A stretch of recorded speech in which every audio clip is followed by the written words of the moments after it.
The 2016-2018 SSR Motorsports Rowdy 150. One of the most unscooter-like scooters out there, the Rowdy from SSR Motorsports offers a no-nonsense look with a 150cc engine for folks that want a scooter but don't want that typical Euro styling. Big enough for a daily commuter around town, but small enough to be an economical ride, the Rowdy is a rugged-looking ride. Continue reading for my review of the SSR Motorsports Rowdy 150. Design. Though there is a lack of onboard storage, the rear rack affords plenty of space for bags, cases, or even a milk crate, to increase carryability. Since 2002, SSR Motorsports out of Norwalk, California, has been in the business of importing and distributing pit bikes, ATVs and other off-road vehicles. They have recently expanded to include Benelli street-centric sport bikes, scooters, and mopeds, and have even dipped a toe into the green sector with a selection of electrically assisted bicycles that shows an appreciation for environmental stewardship I find endearing, to say the least.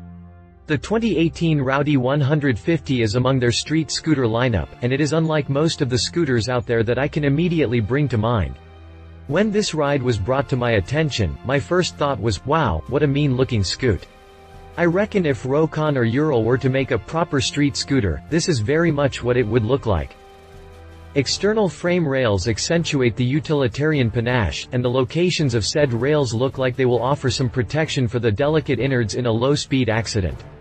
The exoskeleton forms a double downtube, double cradle assembly, and instead of leaving the underframe to handle all the support duties alone, the factory added an external, yoke-shaped backbone that stiffens the scoot even more and forms a sort of crash guard that supports the headlight and front turn signals. Though it lacks the full step-through adopted by many scooters, it does carry a relief forward of the seat that reduces dismounting effort, as long as you don't try to ride it wearing skinny jeans. SSR makes up somewhat for the lack foot space offered by the classic step-through by mounting full-sized rider footboards certain to provide more comfort than would a simple foot peg. A two-piece seat provides room for a passenger with grab rails in back for a sense of security, but it also has a secondary function for solo riders that I find particularly interesting. The entire P-pad pivots up to become a full-size rider backrest, not exactly in lazyboy territory, but sufficient to make for a comfortable riding position. Small, lockable storage compartments front and rear provide a 14.3-pound payload capacity, which is about all the onboard storage available. With the seat in the backrest position, the rear rack affords plenty of space for bags, cases, or even a milk crate, to increase carryability. Chassis. The gnarly rugged styling makes it look like a set of knobbies is all it would take to turn this into a mini adventure bike of sorts. The exoframe leaves little of the critical structure to the imagination, and in fact, inspires a measure of confidence with its rugged design. Though designed as a fairly street-oriented machine, I swear it looks like a set of knobbies is all it would take to turn this into a mini adventure bike of sorts. The flip-up P-pad exposes the rear luggage rack with plenty of places to hook your bungee cords, or a bungee net for light grocery-getting duties. No doubt, this is a utility scooter through and through. Many scoots out there run juice front brakes with a mechanical drum in back. Not the Rowdy. Hydraulic disc brakes bind both 13-inch wheels for plenty of strong and reliable brakeage. Hydraulic front forks and a pair of coil-over rear shocks attend to the suspension duties, and the swing arm uses the drive until as a stressed member, similar to the ubiquitous swing mount system used by scooters the world over. The Rowdy comes with a center stand that makes maintenance a breeze, sort of like a built-in bike lift, but it also sports a side stand for quick and easy parking duty. Seat height tops out at a mere 28.6 inches, a bit lower than the average scoot for easy ground access. The 57.3-inch wheelbase and 82-inch overall length is comparable to some of the full-sized motorcycles out there, so this is not a little ride, by any means. The steering stem passes through a structure that brings to mind the con on a boat, complete with a locking binnacle, or glove box, for you farmers out there. Drivetrain. Depending on incline, wind direction, and how much you had for lunch, about 55 miles per hour and 78 mpg is what you can expect. Power generation falls to the 149.6cc, air-cooled, 4-stroke thumper engine. A nearly bulletproof capacitor discharge (CDI) ignition fires the plugs, and a carburetor meters the air-fuel mixture, both low-tech but reliable systems, and easy to repair. The mill comes with push-button electric start, but bless the factory for throwing a Kickstarter on there as well, a feature that I always consider to be a welcome addition on any small to mid-sized engine. The plant generates 8.31 horsepower at 7,500 revolutions per minute for a top speed of 55 miles per hour, even though the analog speedometer goes up to an ambitious 70 miles per hour, perhaps for situations where you enjoy a steep, downhill grade and stiff tailwind. Fuel economy is just a trifle low for a 150cc engine at 78 mpg, and of course that depends on rider weight, payload and a host of other factors. While the displacement legally qualifies it as highway capable, that 55 miles per hour top speed would leave me as nervous as a long-tailed cat in a room full of rocking chairs, so if your commute requires hops down the super slab, this may not be the appropriate ride for you. When it comes to the rest of the drivetrain, SSR gets a little ambiguous with the info.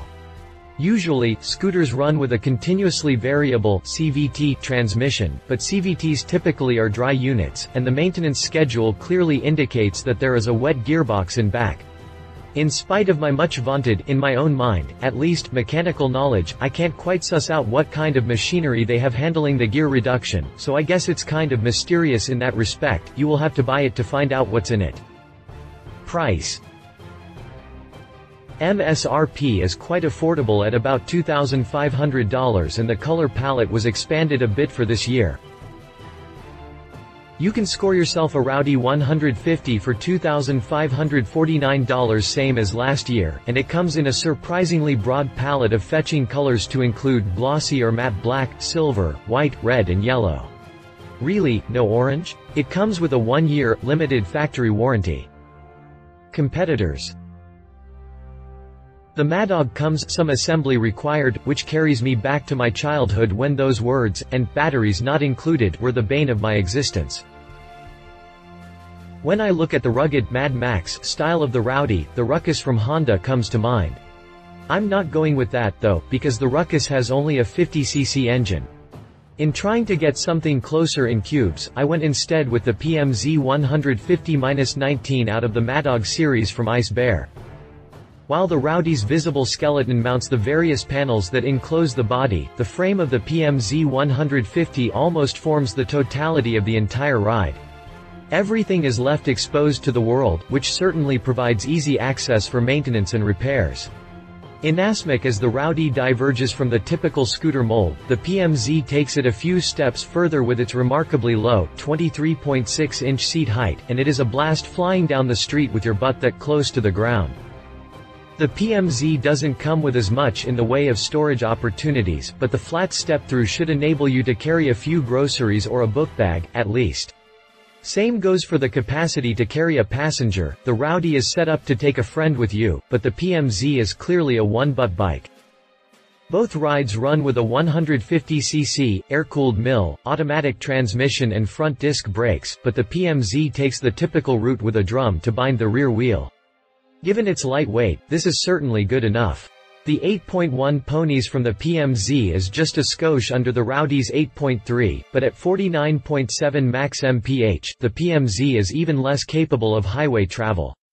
In fact, I would avoid all but city roads on either of them, to be perfectly frank. While SSR offers its Rowdy in more colors than most, Ice Bear takes it even further with a total of 11 colors, including orange, for a bit more in the way of vanity options. A point against the PMZ would have to be that the manufacturer states some assembly required, which carries me back to my childhood when those words, and batteries not included, were the bane of my existence. The Rowdy rolls for $2,549, a bit proud of the PMZ with its MSRP set at $2,299. I've got to say that the two-up seating and cargo capacity of the Rowdy is well worth that extra $5 plus change, but that's me, and potential buyers will have to weigh that themselves. He said. If Colonel Klink had ridden a scooter in Hogan's Heroes, I imagine it would have looked a whole lot like the Rowdy. The thing just exudes pragmatism from every pore, and that is one scooter I wouldn't be afraid to be seen on by my Harley riding friends. Yeah, I would still be teased mercilessly, but less than if I rolled up on a Vespa. Forgive me if I am disinclined to actually test that theory. All joking aside, the Rowdy is a tough-looking ride, and it provides an attractive alternative to the typical offerings from scooter manufacturers. She said. My wife and fellow writer, Alan Hinton, says, one point I'll disagree on is that the Ice Bear PMZ 150 needing assembly is a downer. I assume that's only if you don't have a dealer nearby, and I like the idea that they'll ship it to me no matter where I am in the country. I think I'd rather assemble it myself, I am a mechanic, after all, than have to drive 200 miles to pick it up. That aside, I really like the Rowdy 150.